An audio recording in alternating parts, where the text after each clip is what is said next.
Q&A at the T3 channel. Hope everyone's having an amazing weekend.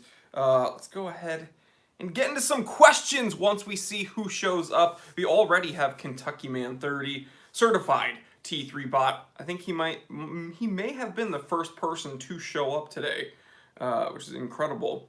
Let's see let's let the Discord know that we are live. Again, guys, if you want to join the Discord, all you gotta do is hit the join button next to the subscribe button and you can become a certified T3 bot. Let's go ahead and tell everyone we are live. All right. Well, they have been notified. Let's go ahead and see who is here. We have Ahmed from UK. We have Vlad. We have Jimmy C. We have Sakari, certified T3 bot. He says, howdy from Atlanta. Vlad says, oh my God, love your vids. Thank you so much, man. Appreciate it. We have Ronaldo from New Jersey. We have Alejandro from Ecuador. Wamden says, what's up, Jory? I haven't been able to join for a while. Man, where have you been? He was actually a very regular viewer, almost on every Saturday live stream. I haven't seen you in a little bit. Glad you're doing well. Hans says, long time no see or speak. Much love, friend. Much love, man. Nice to see you here. We have Ian Falconer from Scotland. We have John Cruzes from Puerto Rico. We have Hans from UK. So we have a very, very diverse group of people here every Saturday, and that's incredible. We have Sean from Israel. We have Chris from Kansas. We have Devron from the Deutschland. Also Peter from the Deutschland. We have a few people from Belgium today. SVW. Darius from Chi-Town. Toby from Deutschland. We have Joseph Ruiz from Pasadena. I assume that's Pasadena, California, and not Pasadena, Texas, although there is a Pasadena, Texas. We have Marissa, certified T3 bot, and my sister from OKC, Okefenokee. We have Stone from Denmark. We have That One Watch Guy, also from Oklahoma. We have a few Oklahomans. We have Tim from rural Washington State, and Yuki from Seattle. All right, guys, let's get into some questions. We already have almost 100 people here, and we have a very diverse sampling of people. Luis Aziz says, hey, bro, huge fan. Thank you so much, man. Appreciate it. And Hector from Miami. Bienvenidos a Miami. Jimmy C has a question. We're just getting right into it. He says, Jory, how are you? I'm well, thank you. He says, is there a watch which seemed almost perfect but had one major turnoff which made you not get it? Whether it's the size, the movement, something that ruins the look, etc. That is a very good question. That is a very, very, very good question. I think the closest thing that has ever happened to me is I actually went, and I've told this story many a time on this channel. I went to a Rolex boutique, and I was interested in the Wimbledon Datejust. You know, it has a little touch of Wimbledon green, two-tone, so it's gold, stainless steel, fluted bezel, and I thought it was just gorgeous because I looked at it in all the pictures and everything, you know what I mean? So I went to the boutique and I was interested in putting it on, potentially buying it. Once I had it on the wrist, I realized that it wears too big. It just wears too big. It's weird. You know, it shouldn't on paper, but you put that specific watch on the wrist, a lot of the modern Datejusts are just too big. So that's the closest, I will say, to having anything like that happen. I know a lot of people out there absolutely love that watch, and that's perfectly fine. I think it's a great watch, but it just was not for me. Great question.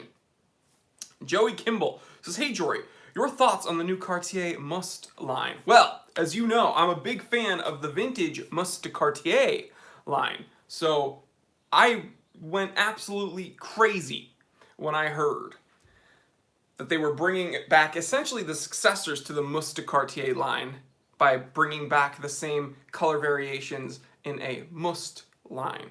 So I'm very, very happy, incredibly happy, because again, it's essentially modern Must Cartier, except they're just saying Must, and eventually it will be referred to as Must Cartier. Dan McCaslin, certified T3 bot with that drip drip. The pigs in the blankets, certified T3 bot with that drip drip, saying good morning. Connie Z, my woman, is here and says looking good in red. Kissy face. Connie got me this shirt, by the way. It's from Uniqlo. We have a super chat, guys. Where are my moderators? We have a super chat from Vlad. It says, love your videos. Big fan. Hello from Europe. Thank you so much. Really do appreciate it. Whole lot of fans in Europe. Whole lot of viewers, I should say.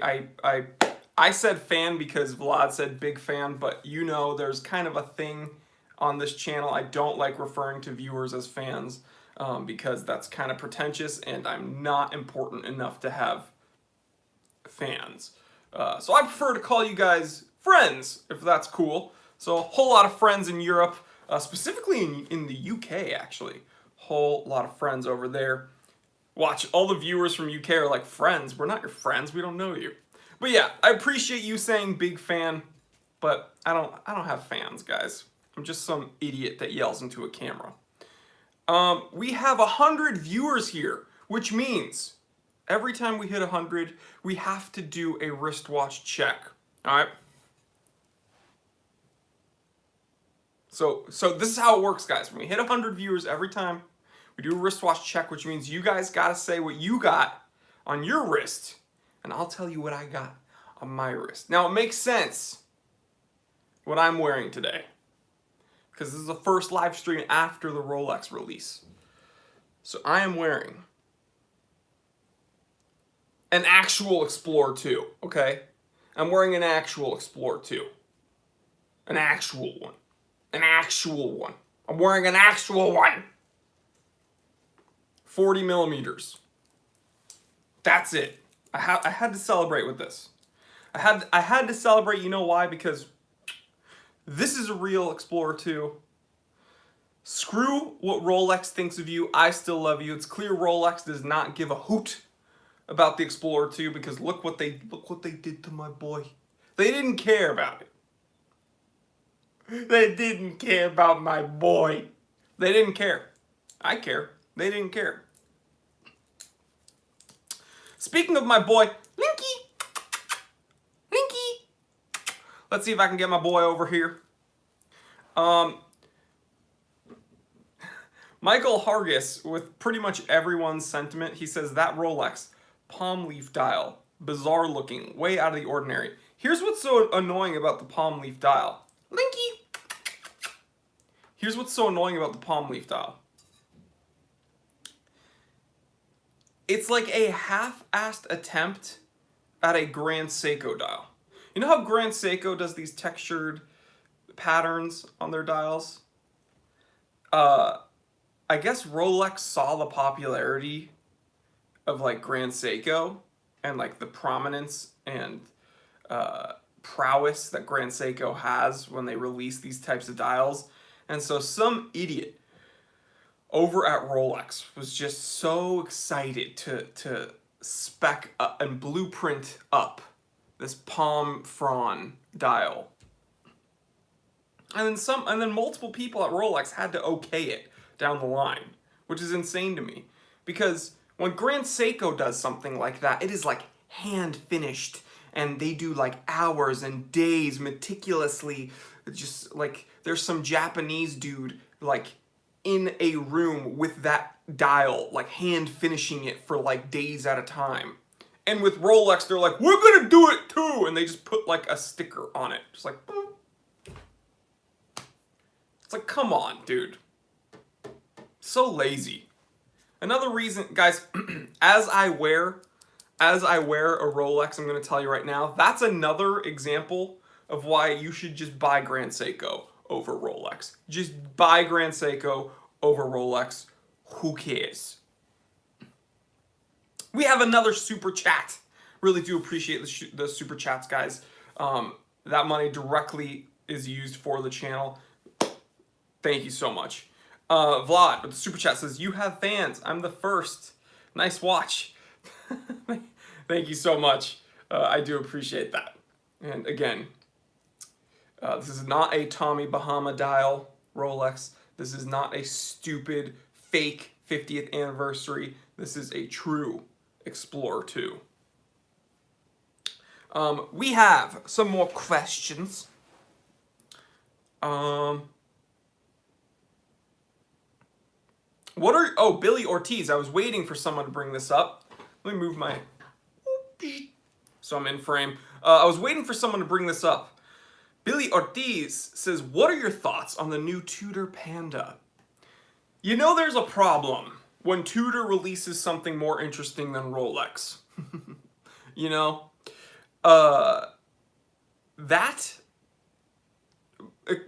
That chronograph, of course, it's just another stupid rendition and iteration of the Black Bay. It still looked more functional and fun than anything Rolex released. Like, that Black Bay chronograph looked like just a solid chronograph. Now, they honestly, what I would have been excited about is if they got rid of those stupid snowflake hands. Those snowflake hands obscure the subdials for like 30 minutes, for like 30-minute intervals. It's like, to use the registers on that chronograph, you're gonna have to like move the handset around because the stupid chunky snowflake ends on those handsets, they just obscure the dial too much. So I hate that. But overall, it looked like a solid, usable, sporty chronograph. So I just don't really. I don't know how I'm supposed to feel when Tudor releases something usable and Rolex, well, they don't. Kentucky Man, certified T3 bot with a super chat. Thank you so much. Says 1016 fun, baby.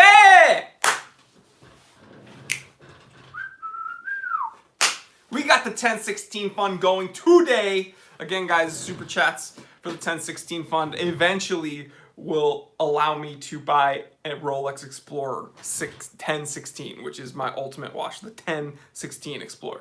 It says 1016 fund, baby. Been dreaming, and I'm sure that he said baby that way. He didn't say baby, he said 1016 fund, baby. Been dreaming of the Grand Seiko GMT SBGM 221, my new grail. So, that is an incredible GMT, and I got to see one in person. The dial is ridiculous, and it looks good on a bunch of different straps. Let's go ahead and talk about this watch for just a moment. For just one moment.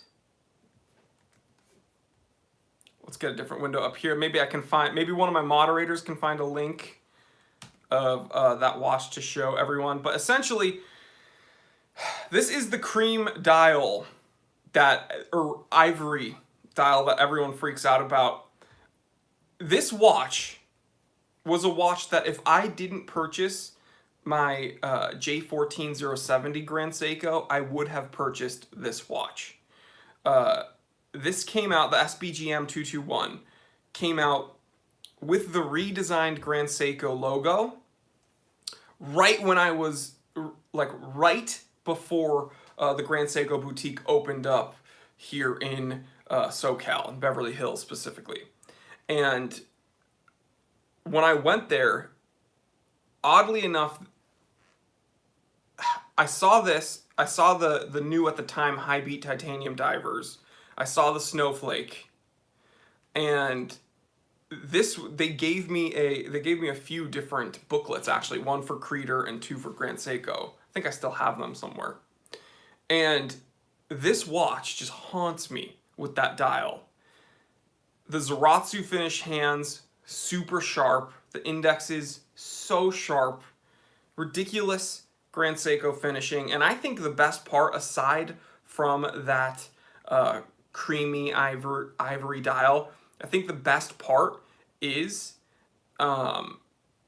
it looks good on a bunch of different straps. I know people that have this on a bracelet. I know people personally that own this watch on a leather strap. I know people that wear this on sailcloth even, because it's a GMT, so you can travel with it. it's just a ridiculous, it's an absolutely ridiculous watch. So the SBGM 221 GMT from Grand Seiko is absolutely one of my favorites. And it wears very nicely on the wrist. Chi-Town, California, certified Teetherbot says, hey, Jor, what's going on, brother? Nick Haustein, certified Teetherbot says, just throwing this out there. The new cotton candy colored bronze watches from Oris are going to look not so great once the green crusty patina starts showing up. We'll see. By the way, spoke to someone over at Oris. They might be sending a little something to the channel for review. I'll give you a hint. It's a dive watch. Very excited though. So stay tuned for an Oris review in the near future. Rex Guillermo says, what's up, buddy? Rex, California, Rancho Cucamonga. What's going on, brother? Rancho Cucamonga in the building. When I first moved to California and I heard of a place called Rancho Cucamonga, I didn't think it was real, but then I learned that it was real. Bad Matt with the super chat says, tens for the 10 god. Bucks for the buck throne. Bad Matt cracks me up every time he comments anywhere on the Discord, and he is probably one of the funniest people I know, period. Vlad with the super chat says, hope you'll buy that watch soon. Question, what's my EDC? Well, I can't talk about everything on my EDC because YouTube doesn't like some of the things that some of us may keep on our persons. But, and I'm in the office right now. I don't have a bunch of my, like, EDC stuff. But, oh man, do I have anything here? You know what? I do, actually. Hold on. So, where is it? There we go. So here's just a few things that I pretty much always have on me. A watch, obviously, my wallet. But there's two other things that people don't... Peter, that's what I'm getting at. YouTube doesn't like that, though. I typically always have something on me, such as a lagule. One of my moderators, that fellow there, is going crazy. He knows a bunch about these. It's a really highly detailed little piece right here. And you'd be surprised when you carry one of these how often you use it. I mean, in my line of work, I'm opening letters and boxes all the time for these reviews. And then the other thing that I carry is a pen. You'd probably be surprised how often I need a pen all the time. I'm writing things down. You know, Connie also gives me a lot of really good ideas for the channel and stuff. And there's notes about episodes, and there's notes about the various businesses that I'm running, whether it be the channel, the shop, and something else that I'm working on. And I'm always having to write things down. And you bet wherever I'm going, I also have my journal. I always have my journal. This is a moleskin or moleskine, or however you want to pronounce it. We just call them moleskins here in the US. But I have a bunch of these on lock because I go through these like water. I'm not kidding. So, yeah, this journal, and a watch, and some other stuff that YouTube doesn't like me talking about. But, yeah. Let me see. More questions, though. Oh, Adam H is here. I thought that he was traveling. What's going on, Adam H, certified Teetherbot and moderator? Watch This Guy says, long time no see. What's going on, dude? Long time. Been a long time. Wow, Big Pizza Pie says, don't lie, Jory. Show that banjo you carry around with you. Big Pizza Pie was one of my first subscribers. And I don't mean first, like, channel members or something. He was legit, like, Big Pizza Pie was one of my first subscribers on the channel. Like, before, I think he was here before I had 100 subscribers. That is insane. Rick Green, certified Teetherbot, says, YouTube doesn't like my EDC. Yep. Make It Dame Bleach with the super chat says, I know you're not the biggest Tudor fan. What do you think about their new offerings? I have to say, I kind of like that Chronograph You to Best Jory. So may contain bleach. Thank you so much. I think before you showed up here, someone else asked me about the chronographs, but you just did a super chat, so I'm happy to talk about it again. Essentially, I said there's a big problem when Tudor is releasing things that are more functional and fun and interesting and solid than Rolex, right? So the sizing of those new Tudors look fine. I really do like the dial layout. I do like that it looks like a fun, sporty, solid, usable chronograph. And it's going to be more attainable than something like a Daytona. The big issue with me, though, is those snowflake hands. Gotta get rid of the snowflake hands, especially on a chronograph where there are multiple registers, because those big ends on the snowflake hands obscure the registers too much as time elapses. So that's my big issue. If they released those without the snowflake hands, I would, I might get one. Those Tudor chronographs look super solid. Big fan. We had a bunch of comments. Nick Howenstein, certified T3 bot with the super chat, says, for the price of a Starbucks breakfast each day, you too can fund a 1016 for Jory. Thank you so much, dude. And it was $10.16. I really do appreciate it. You guys freaking rock. I love you guys. Jonathan Hernandez says, Jory always has to carry his pass to get on the flat side of the moon. Guys, it's not a rant unless I bring this up. Can we please get a hashtag flat moon in the comment section? Because there are people that are going to watch this after the fact, and they need to know that the moon is in fact flat. I'm sick of these moon landing deniers. I'm sick of these flat earthers. I don't know where they get their like tinfoil conspiracies from. We've been to the moon. The earth is round and spherical. The moon, though, totally flat. It's like a dish in the sky. It's just chilling there. How could astronauts land on it if it wasn't flat? Doesn't make sense. Hashtag flat moon. The moon is flat. We only ever see one side of it. It looks like just a circle in the sky. It's flat moon. Hashtag flat moon. Also, I forgot to do something earlier. We are about 20 minutes in. Can we just take a moment after we hashtag flat moon? I want you guys to spam the comment section, hashtag flat moon. We need to let YouTube know this is real. Okay, that's the first thing.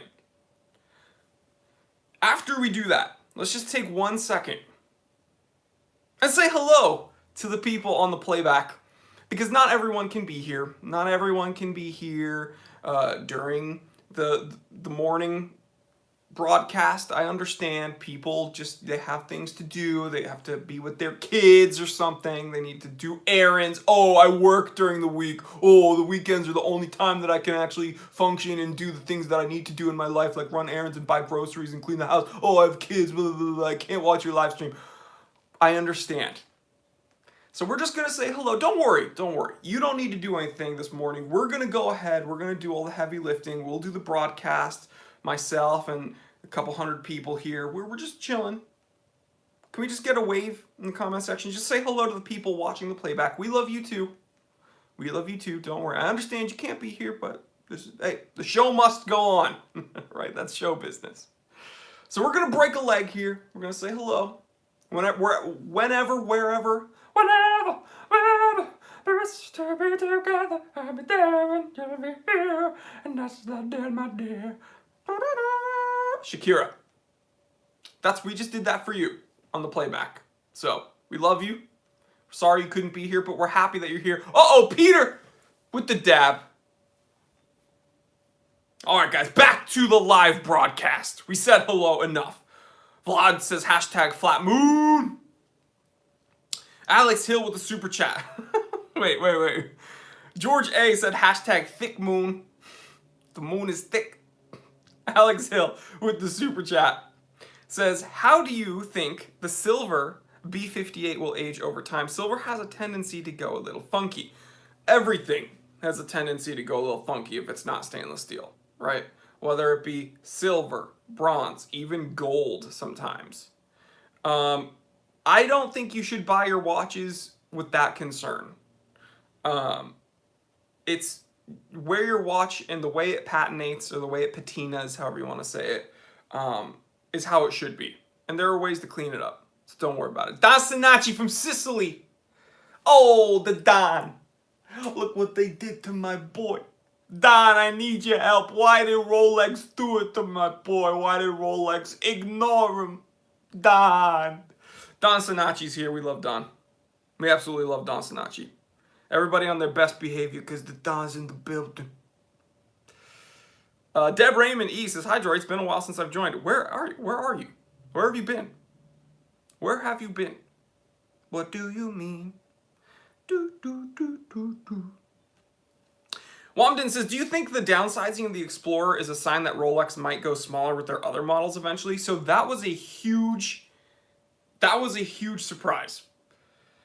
I said multiple times on this channel, there's like once Rolex goes big, they're not going to go back down. You know what I mean? So I think it's really, really impressive that Rolex even chose to... I mean, I'm not going to say they're listening to us, but it's kind of insane that they realized, like, hey, people really like the 36 millimeter Explorer. So the fact that they went back down with the 36 mil is incredible. And I'm going to be honest, guys, the two-tone Explorer looks nice. It looks cool, man. Like, Rolazor always looks good, pretty much. The issue is that, like, I don't know, like, no one was asking for that, though. Do you know what I mean? Like, everybody wanted something new for the 50th anniversary of the Explorer 2. So when you come with us, when you come to us with this, like, the Rolazor Explorer 1, it's like, yeah, that looks really cool. I like that. But like, why, though? You know what I mean? So who knows? Peter says they should have shrunken the Explorer 2 then. I agree. Yeah, I agree. Joseph Ruiz says, yo, T3, much love from Pasadena. You gonna watch the Demon Slayer movie? Heck yes I am, dude. Heck yes I am. Connie and I both. We love Demon Slayer. Joel Taborski, certified T3, the man. Old man's here. The man.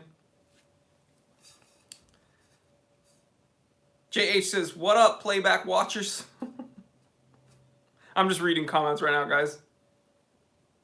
John, certified T3, says, well, hello, losers that aren't here. You guys crack me up. Chris says, I wonder if the 36 Explorer 1 is going to be geared more to women than men. Perhaps, but I mean, I would rather wear a 36 millimeter Explorer than a 42 millimeter Explorer 2. That's just what I'll say. Connie Z, my girlfriend, says Akame ga Kill rules. So Akame ga Kill is an anime that's on Netflix right now. She picked it out. We've been watching it. It's very graphic, but it is pretty fun. It's captivating, and there's a whole bunch of twists. I'm not going to tell you guys what goes on in the anime, but there's I'm not going to give it away, but just there's things that happen in the anime. You're like, man, why? Why?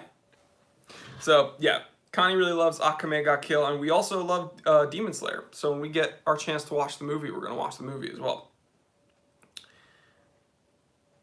Prakash Sethi says, do you love action movies? Yeah.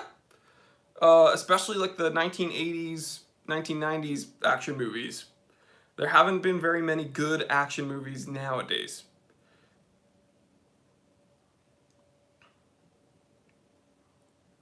Joseph says, orale. Reading comments. Wamden. Oh my god. Wamden says, what's your top 1 snack collection? Wrong answers only. Well, wait, I give you my wrong answers for what snacks I would choose. My number 1 snack would be, honestly guys, you want to know what my, guess.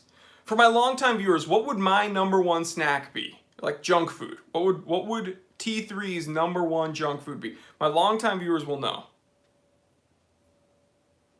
Carl with the super chat says, go! Thank you so much, Carl. You rock. Elfin rules 2, white glove watches. One of my best friends, his name's Andy. He really likes Elfin. That fell there. I do love French fries, but there's one specific thing that's my favorite snack. And there was actually a giveaway. Praville, is this live? Yes, it's live. Adam A, salty snacks, French fries. Okay, so yes, I do absolutely love French fries, but there's one thing I've brought up, and it was a giveaway on this channel. It was a question. Someone guessed it correctly and won. What is it? Like specifically, what is it? Have you watched The Way of the House Husband on Netflix? Shout out to my friends Andres. Ramis, so I saw the advertisements for The Way of the House Husband. I haven't seen it yet. Connie Z! It didn't really count. It didn't really... Doesn't really count because my girlfriend guessed it, Connie, and obviously she knows it because we've been together for like a bajillion years. Yeah, my favorite snack for Wamden, to answer Wamden's question, it's Snyder's honey mustard onion pretzels. I know it's super specific, but Snyder honey mustard onion pretzels are like, it's potentially more addicting than watch collecting. I'm not kidding. Oh, and TFT's not wrong. So that fellow there, moderator and certified T3 bot, he said Jory is still coordinating national boycott of Skittles. Here's why I will not support Skittles. You guys want to know? It's not political. It's not because they said something. It's because they did something that I will get. Yo, I don't know if Dean's here. Will someone give me the green light to rant about this real quick? Can I rant? Is there a way that we can rant? Connie says, I love all snacks. We have a whole cupboard filled with different snacks. Connie, tell them what your favorite snack is once I get the green light to rant. White Glove Watches says, do it. TFT says, rant. Wamden says, take the gloves off. AJW says, yes. Chris, rant. JH, rant, go. Adam H, moderator, yes. Klaus says, Prakash says, rant.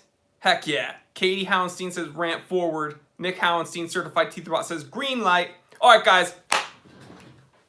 Peter just literally gave me a green light. So here's what we're going to do. Nick Howenstein, certified T3bot, says, green Skittles are gross now. Oh my God, he hit the nail on the head. Here's why we will never support.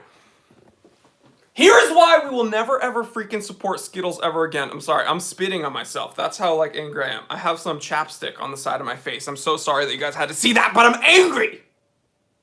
Here's why I will never support Skittles until they clean up their freaking little sweet act.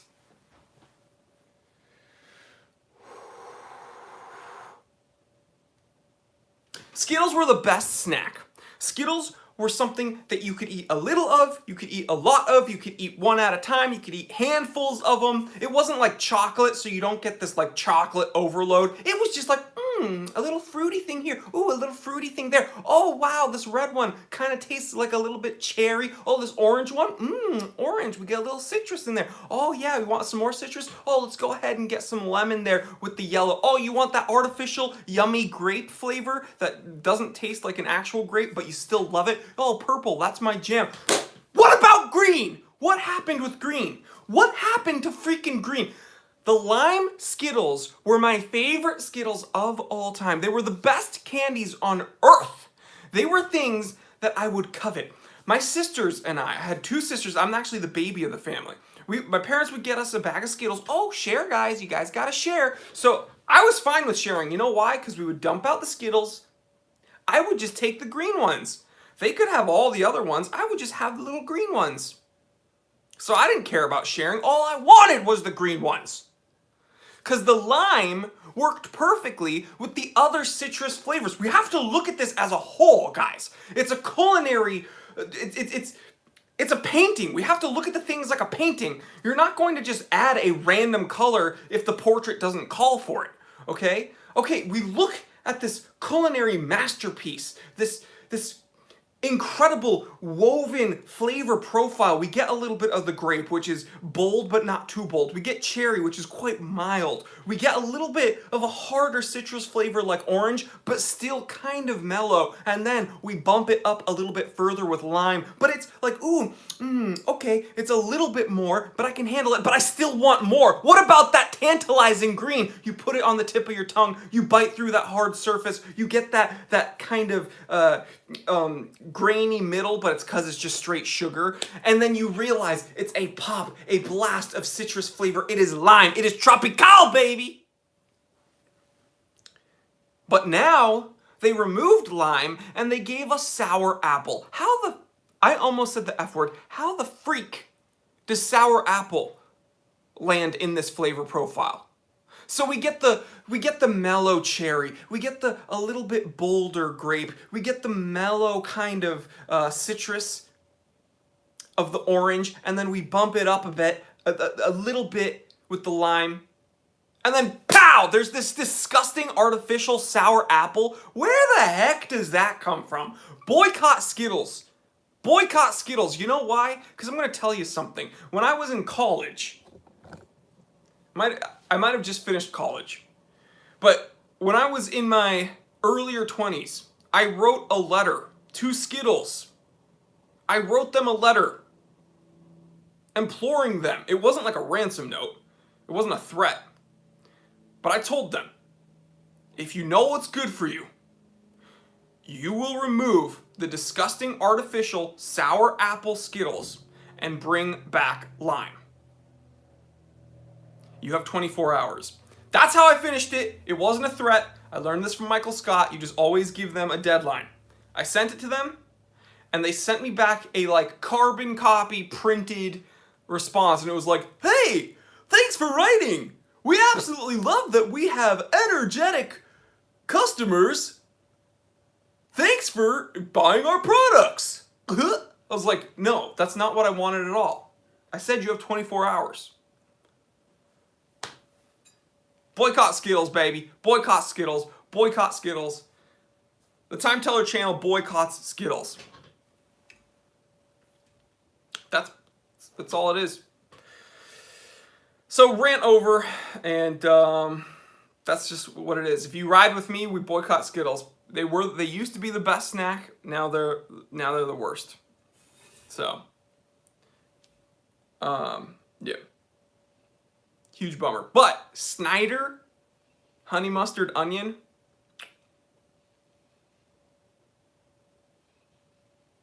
delicious.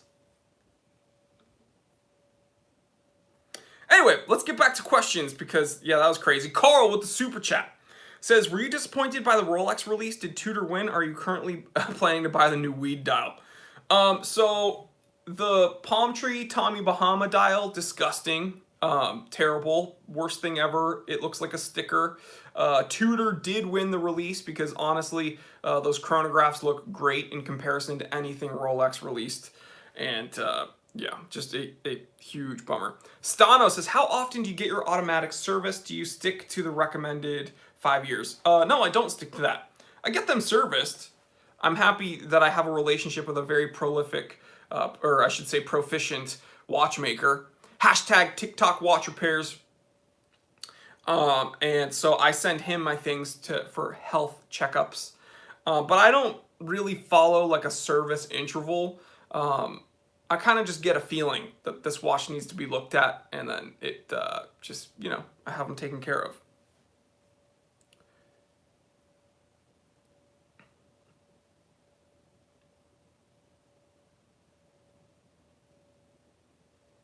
Deb Raymond has never had the lime Skittles. That's another thing. I will never forgive Skittles. I will never forgive Skittles because now there's whole generations of people that have never had the lime Skittles. And they've only ever had Skittles with these disgusting freaking or the fake sour apple. Adam H says one more super chat from Orlando. Guys, I'm so sorry if I missed your super chat. That's what my moderators are for. They're helping me out. Special thanks to my moderators, by the way. Adam H. Bryson isn't here today, but that fellow there, Adam H., they're on top of things. So it's just a special thank you to them for helping me out. Adam H. has a super chat from Orlando. He says, his question, do you think vintage Rolex dates are still worth it? Absolutely. 100 million %, absolutely. Thank you, Adam H., for covering me there. I own one personally. The other one is my dad's date. And I think that it's one of the best, easiest wearing Rolex Oyster cases you can get.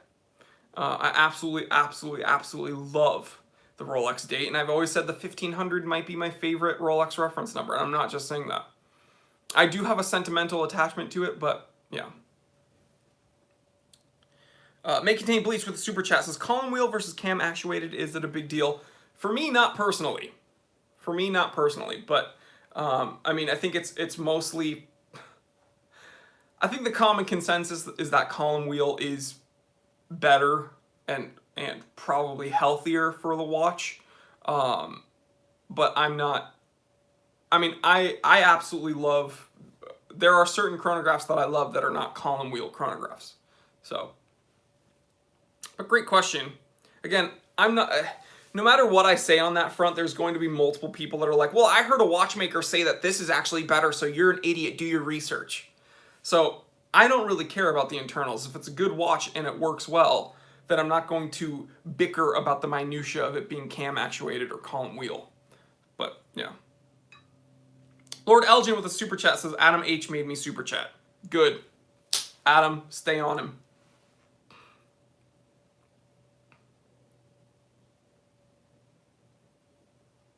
Bad Matt, we die.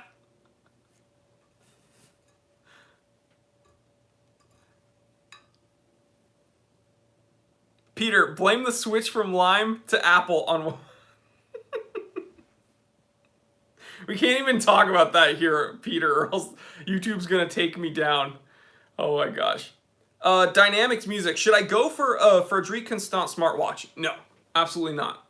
But Frederique Constant is coming out with other incredible watches that are not these weird hybrid watches, like the monolithic manufacturer with that silicone unit in it. Dude, just wait for my episode talking about that one. Frederique Constant is super underrated, like incredibly underrated.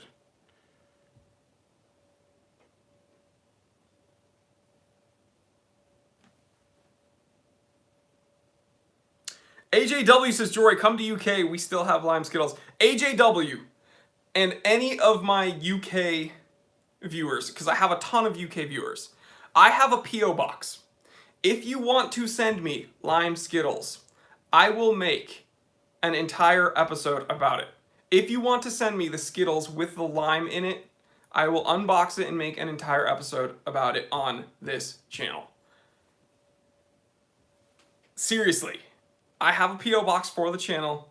If any of you guys send me, honestly, any snacks from wherever you guys live, but specifically the Skittles with the lime flavor, I will forever be grateful to you. I'm not kidding.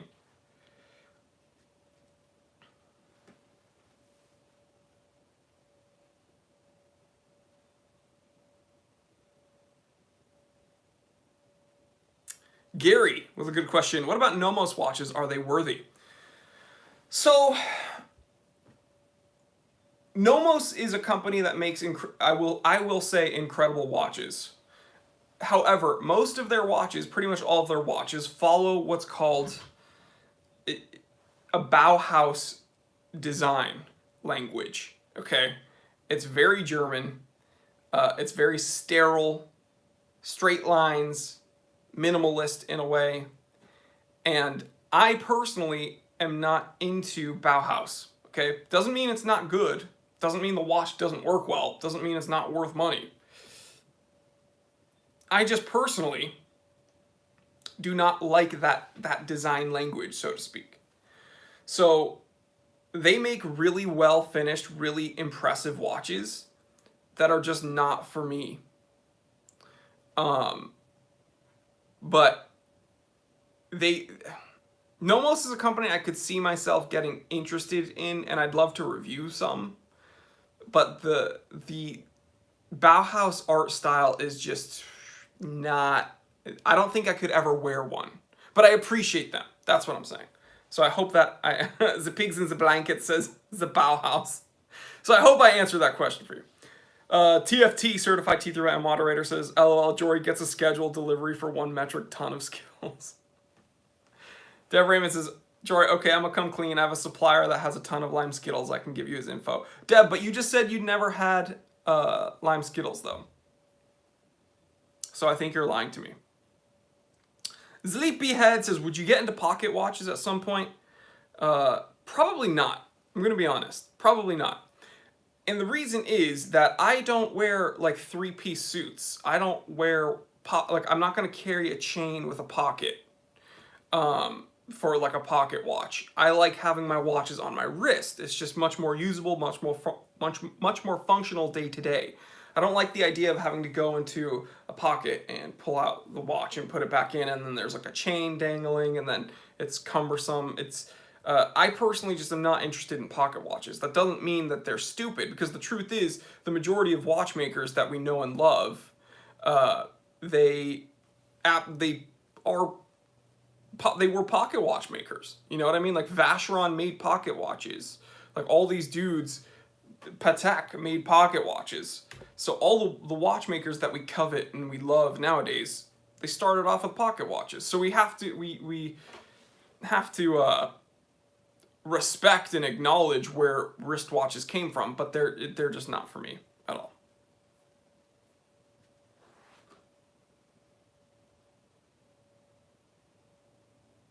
You could wear your pocket watch in your hoodie pocket.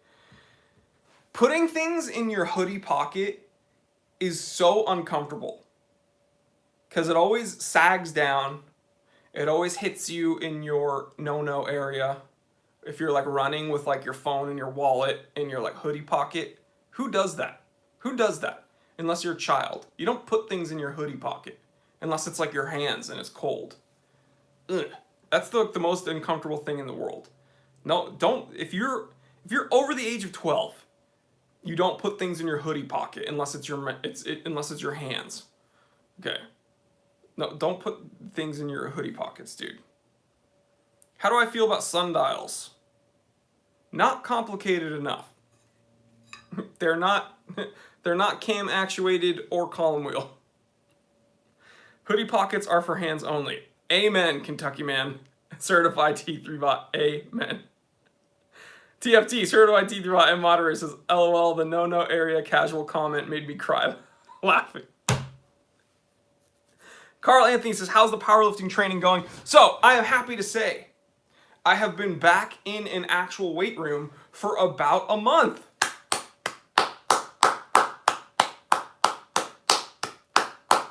Finally, things have opened here. I'm allowed to be free. Not really. But the weight room has finally opened here after a year of not hitting like actual powerlifting movements. I've been in the gym for almost a month. Can we get a round of applause? Can we please get a round of applause?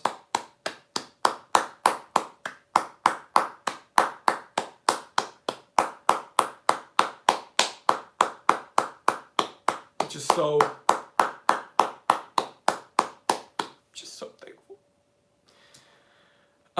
What's the watch in the thumbnail? I believe I chose my Must Cartier tank. Yeah, my Must Cartier tank is the thumbnail. And I'm happy that Cartier is bringing it back. Kartikeya Kumar. I'm so sorry if I butcher your name, guys. I'm trying really hard, and I'm so happy that I have a bunch of diverse viewers. So I'm just an ignorant American that borderline speaks American English and not very well even. Kartikeya Kumar asks, your car collection? So I have a 2019 STI Limited that is now in full tarmac spec. Redid exhaust, suspension, wheels, tires, and the front end with the Rally Innovations front end. So that's like my tarmac spec rally car, but it's my daily driver, let's be honest. I have a 2006 Jeep TJ Rubicon that I have done pretty much everything you can do to. That has, I mean, we're talking differentials, axles, obviously the suspension components, gearing, like roll cage.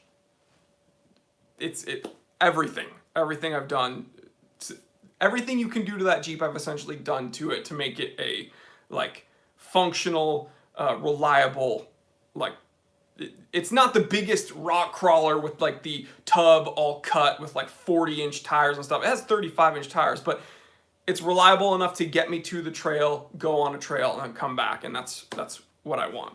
And then I have a 1999 Porsche 911 996 C2, and that is essentially, it's like my Canyon Carver.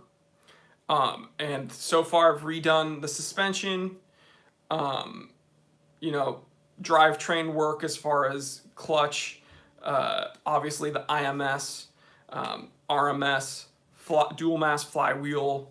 I've done the Softronic tune where we actually had to take the DME movement out. Like that's how old, 1999 does not seem that old, but it's so old that to tune this car, we had to remove the DME movement and ship it to Connecticut because there's a company, Softronic, that actually manipulates the DME movement. And then they sent it back to us. We put it back in the car.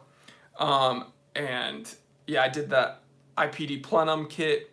And that's my 1999 C2 now is putting out equivalent numbers to the 996 GT3 because of everything we did plus the tune. So it is insane. The car rips, dude. The car rips. Orlando, do you like the fried egg headlights? I freaking love them.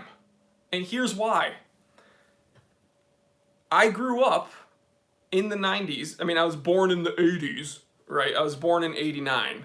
But that's like, I mean, I don't know anything about the 80s. So I grew up in the 90s. And that iteration of the 911, like the most modern, coolest poster car of the 911 was the 996 with these really crazy GT1 headlights. And I had a model of the 996 GT1. I had like a full model of it on my bureau. And I was obsessed with that car. And then I told this story actually. This is kind of a random tangent, but I don't know about how it is in any other country, but for my American viewers, do you guys remember the student book fairs where your parents would give you a couple bucks and then you could like spend a day and you could buy like random stuff in like the student book fair? You could get like pencils and books and like posters and erasers and like pencil sharpeners and stuff. Do you remember that? So in the US, the public school system does that. And yeah, goosebumps and erasers. That fell there. So at our school, you could also get posters, like various posters. And so I remember it was book fair day, and my mom gave me, I think it was like $5. And back then, $5 could get you places, okay? And I had like $5. And I bought a few, like, this is how much I could get for $5. I got a Goosebumps book. I got some, like, wacky pencil erasers. I got a pencil sharpener that was shaped like a Porsche, like a little red Porsche. I ended up giving it to my dad. And then I got a poster of my favorite car at the time, which was a 996 Carrera C2. And that was I had a Lamborghini Diablo and I had the Carrera C2 on my wall. And those were like the ultimate cars at the time for me. And so now that I was able to get one, like as a 31-year-old, I did it. But anyway, that's just a random story. So yeah. Carl with the super chat says, what watch or watches do you have on the purchase list this year? Well, things have been switched up a bit now that the Explorer 1 is back at 36 millimeters. If you know what I mean. But 1016, I want to get a 1016. I would absolutely love to get a 1016.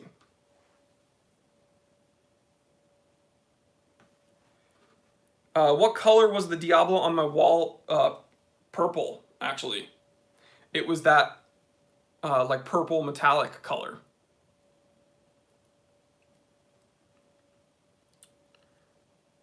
I'm gonna get the two-tone. No, I'm not. I am absolutely not gonna get the two-tone.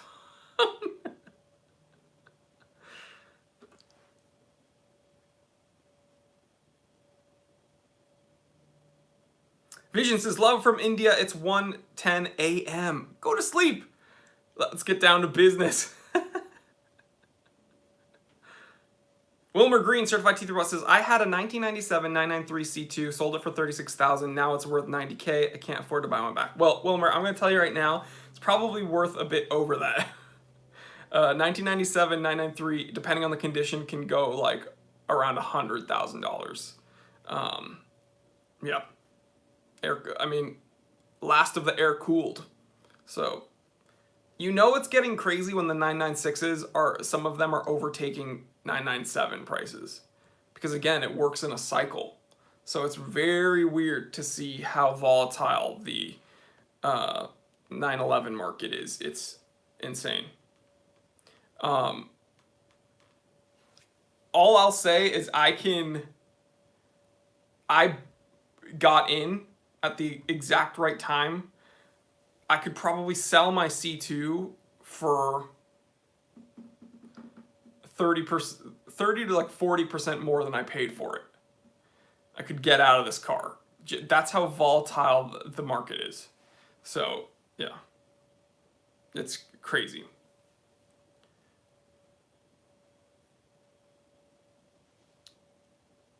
$993 Turbo S's go for $200K now.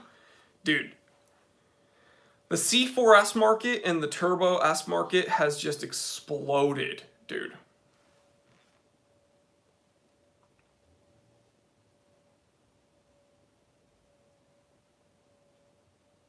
Yikes pencils in school were almost like cigarettes in jail. Dude, yikes pencils were insane. Oh my god. Rick Green, certified T3 says a 1997 rough would be nice. Bro, don't even get me started. What I would do for a rough 911.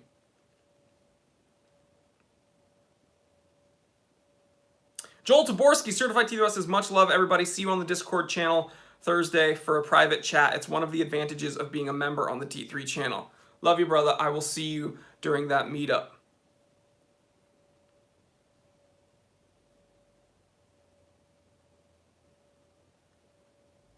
Reading comments, reading comments.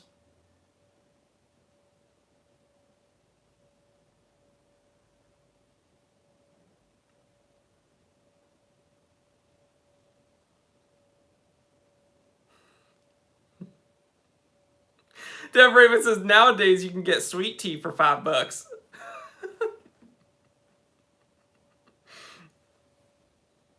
You guys crack me up. Dude, I'm telling you, man, those book fairs, I looked forward to them. Like, we looked forward to them all year.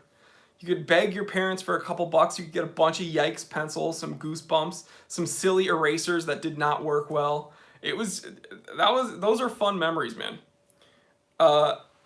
Jack LeBeau with the super chat says, thoughts on the new 18 karat green dial Black Bay 58. Looks nice. I think that it's not nearly as offensive as the Pomfron dial that Rolex released. I think it's interesting them bringing it into precious metals. But honestly, the best thing Tudor did was the chronographs. think those chronographs are great. Just get rid of the snowflake hands, guys. Just get rid of the snowflake hands. Kartikeya Kumar says, bye, this was a fun stream. Later. OCM Communications Limited, R8 versus 911. When the R8 first came out, I was a big fan. The newest iteration of the R8, they made it a little bit too edgy, too angular. I'm not as much a fan of that one. I would probably get the older body style V10. But between that and any 911, I would choose a 911. The 911 is kind of my, it's kind of my date 1500. Do you know what I mean? I just love 911s. So it's going to be hard for me to pick the R8 over a 911. What I will say is the older body style R8 V10 versus any of the current 911s, I would go for the R8. Jory, AMG or Brabus or Kleeman? Do you guys remember Kleeman? Chi-Town? Kleeman did crazy work with Mercedes, but people only remember Brabus because Kleeman was a much smaller company. But why not both? Why not buy an AMG and then have Brabus tune it? That's what I would do. I would just buy an AMG and then take it to Brabus.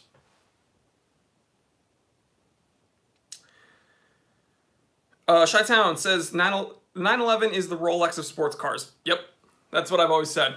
Absolutely. That is probably the most accurate parallel. The 911 is literally the Rolex Submariner of sports cars. Kind of attainable, sporty enough, has some prestige around it, but it's not on this like super high echelon of like hot horology. Like it's not Longa. Longa would be one of these companies like, you know, Pagani or something. So yeah, I think that's actually really, I think that's an accurate equivalence, excuse me.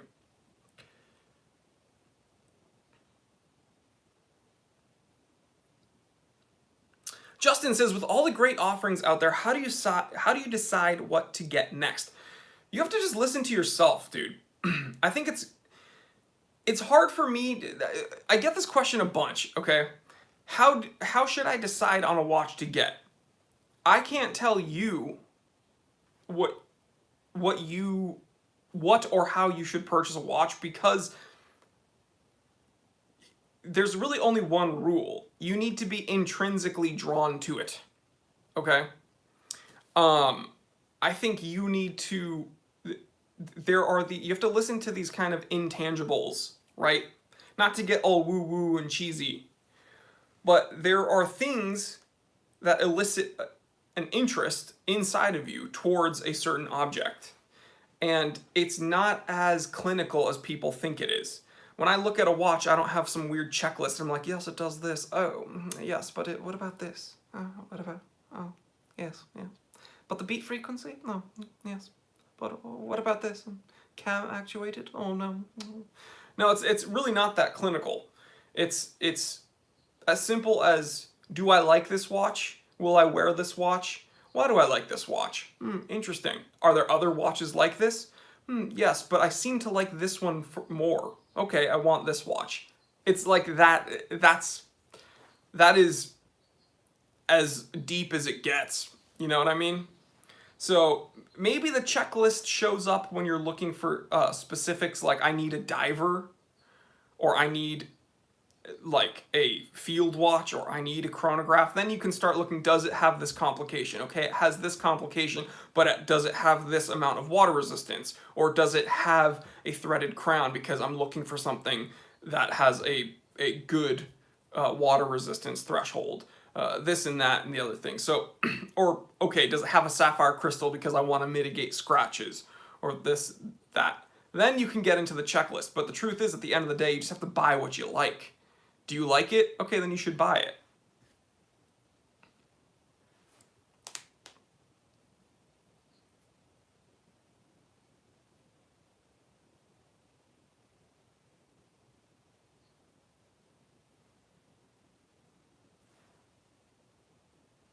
Justin says, thank you, great advice and simplicity always makes things easier. Amen. Absolutely. Chi-Town, Certified T3 Bot says, Jory, what's the one genre of watch that you don't think a well-rounded collection is complete without? Honestly, a chronograph. I'm not the hugest chronograph guy. I like chronographs. I don't think it's the best complication ever. I don't think it's a must-have. Or else it doesn't, like, you're nothing if you don't own a chronograph. That's not what I'm saying. But I think that if you like watches and you have a collection, I think every collection should have a chronograph. It's kind of a very, it's a very prolific complication. What do I mean by that? Everyone knows what a chronograph is, essentially. And I know there's some people that don't, but we're trying to educate those people. But I think every well-rounded collection should have, you know, a dive watch. You should have a dress watch. And you should have a chronograph. Why not? It's a fun, easy to use, easy to understand complication. That's fun. It's fun to mess around with. When you have a chronograph or when you have a timing bezel, you'll find yourself using it all the time. At least I do. Great question. Matt says, just picked up the new Black Bay Chrono on a bracelet with the black dial. I don't plan on selling, but do you think it will trade over retail? Well, it is a chronograph, so that's a good complication to have because chronographs do tend to retain value, I think. It'll probably retain value better than a non-complicated Black Bay, is what I'm trying to say. But I'm going to be honest, Matt, they're probably going to make a whole bunch of them. So it's probably not super limited. So, yeah, don't bank on it being super duper valuable.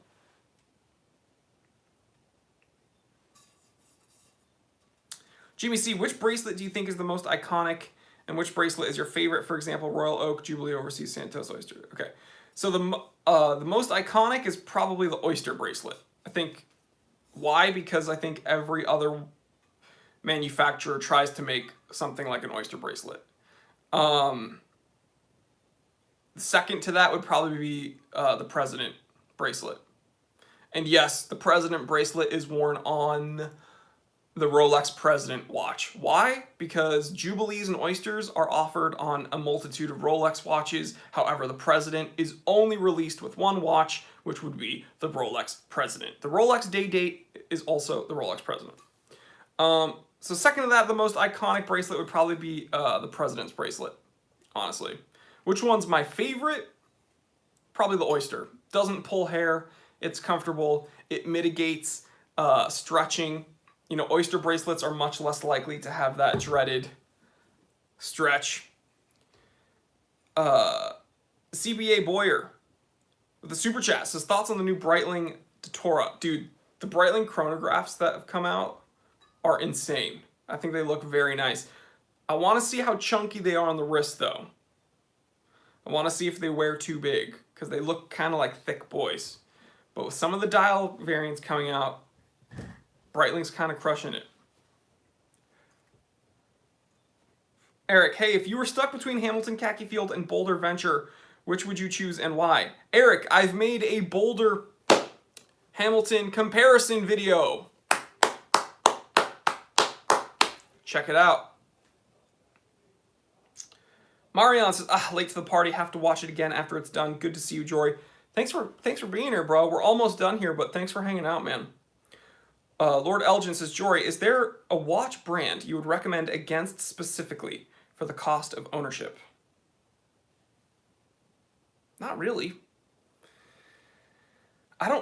This might sound irresponsible, but I don't really listen or pay attention to the cost of ownership when it comes to watches.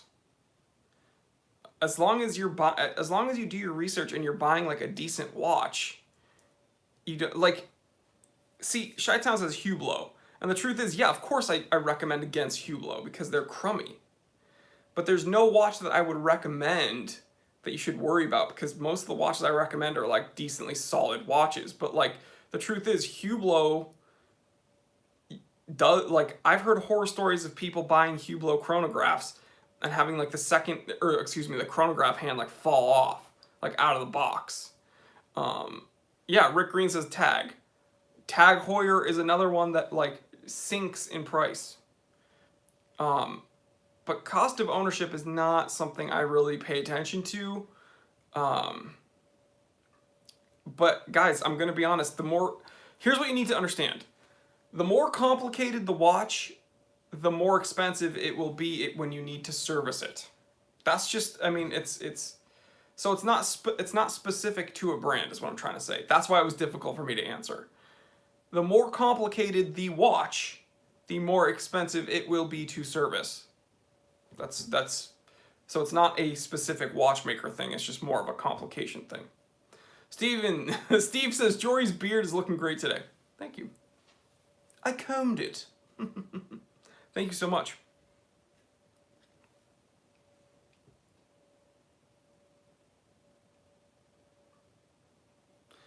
Deb Raymond says, Jory, this is my parents' account. My real name is Ray. I might have told you this already, but yeah. Nice to meet you, Ray. Thoughts on the JLC Polaris? Is it tough enough to be everyday watch? Yeah, I think so.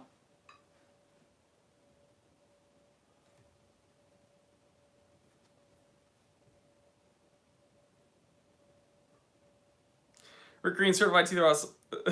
Rick Green Certified Teether Rot says, the more complicated the watch, the more expensive it will be when you need to service it. Replace the watch with wife, and that pretty much sums up my life. Yeah. Carl Anthony with the super chat says, great release by Tudor, but what do you think they've gone... But why do you think they've gone to the effort of having... Okay, hold on. But why do you think they've gone to the effort of having a display case back with so little to see? I mean, people like display case backs. It's like Tudor isn't known for the highest finishing, guys. You got to have like reasonable expectations. Like Tudor isn't known for the highest quality of finishing and purling and guilloche dials and cut rotors and things like that. They don't really do that. So, I mean, if they're giving us a display case back and you like display case backs, then hey, that's cool. But yeah, I mean, we have to have reasonable expectations. I've never known Tudor to have like decorated movements, period.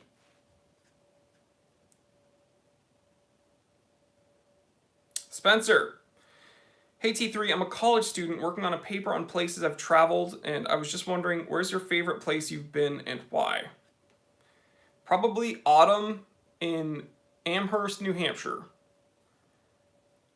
Fall in Amherst, New Hampshire is probably my favorite place I've ever been in my life. I'm biased because I grew up there, but around Halloween in Amherst, New Hampshire is the best place that you can be, period. What do I think of Nomos? Stop spamming the comment section, by the way. Amr Uda. Nomos makes good watches, but they're really ugly because they're Bauhaus, and I think they're ugly. Marion, Jory, how many extra straps and bracelets do you have? I have a ton of them to change depending on the outfit or mood. Yeah, I have a bunch, dude. I have a bunch. I think that's also a curse of being a watch collector.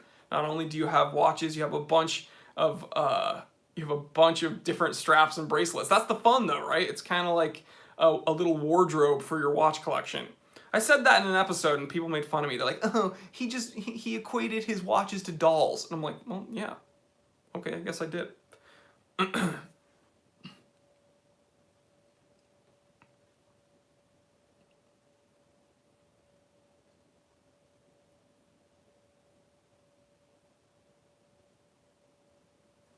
Reading comments.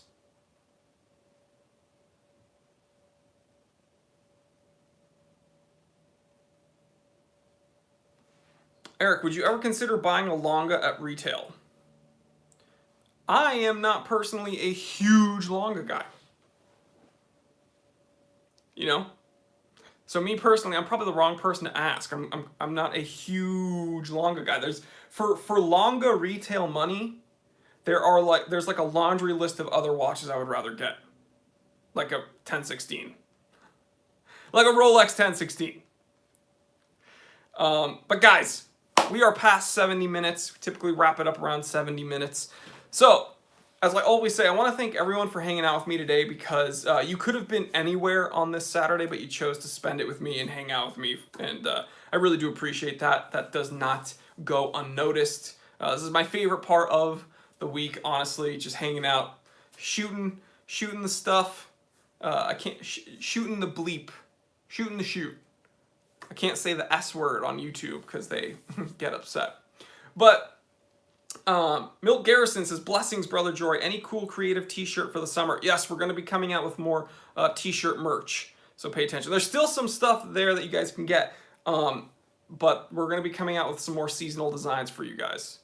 But I want to thank you guys, honestly, for hanging out and chilling with me on this Saturday. Or whenever you're watching it, because I know a lot of people watch it on the playback. Special thanks to my channel moderators. If we could give them a little round of applause. We can't do these live streams without them.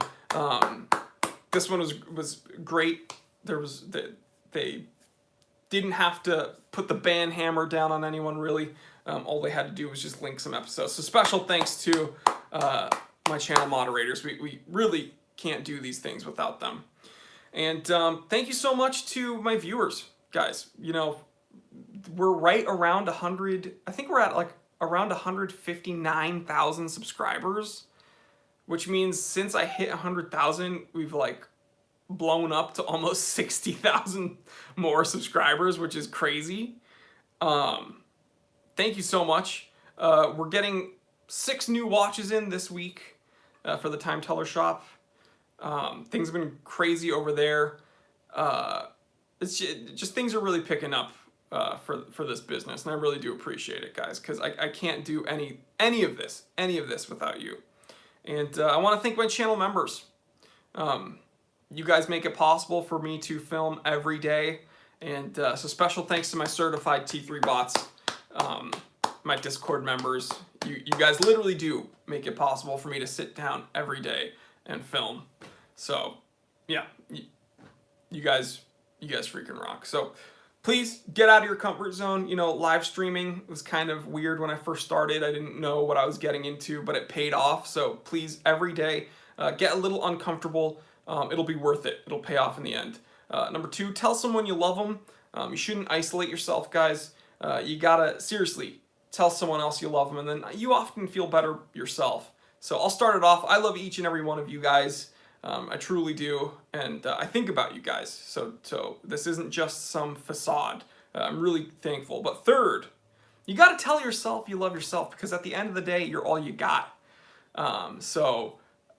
Yeah, you should don't forget about yourself at the end of the day. So I love you guys. Thank you so much. Stay happy, stay healthy, stay blessed. Time Teller channel, whatever you're going through, the Time Teller channel is behind you. And have a great week. Enjoy the rest of your weekend. I will see you on Monday for the Microbrand Monday review.